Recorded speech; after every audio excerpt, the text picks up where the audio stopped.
மற்றொரு அண்மை செய்தியை பார்த்து வருகிறோம். பூண்டி ஏரிக்கு வரக்கூடிய நீர்வரத்தானது 2100 கன அடியாக அதிகரித்திருக்கிறது.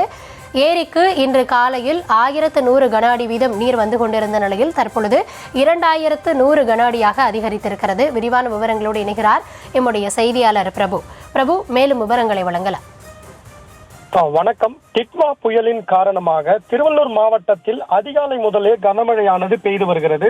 குறிப்பாக நீர்பிடிப்பு பகுதிகளில் பெய்து வரும் கனமழையின் காரணமாக சென்னைக்கு குடிநீர் வழங்கும் முக்கிய ஏரிகளில் ஒன்றாக திகழும் பூண்டி சத்தியமூர்த்தி நீர்த்தேக்கத்திற்கு வரும் நீரின் அளவு கணிசமாக உயர்ந்துள்ளது. அதாவது காலையில் 1100 கன அடியாக நீர்வரத்து இருந்து வந்த நிலையில் தற்பொழுது அது 2100 கன அடியாக உயர்ந்துள்ளது.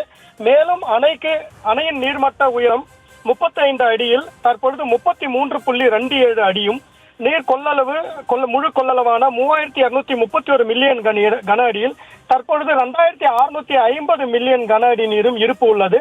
இந்த ஏரிக்கு வரும் நீர்வரத்தை பொதுப்பணித்துறை அதிகாரிகள் உன்னிப்பாக கவனித்து வரும் நிலையில் திருவள்ளூர் மாவட்ட ஆட்சியரும் பூண்டி சத்தியமூர்த்தி நீர்த்தேக்கத்தை பார்வையிட்டு அதன் பாதுகாப்புகளை உறுதி செய்யுமாறு தற்பொழுது பொதுப்பணித்துறை அதிகாரிகளுக்கும் அவர் உத்தரவிட்டுள்ளார்.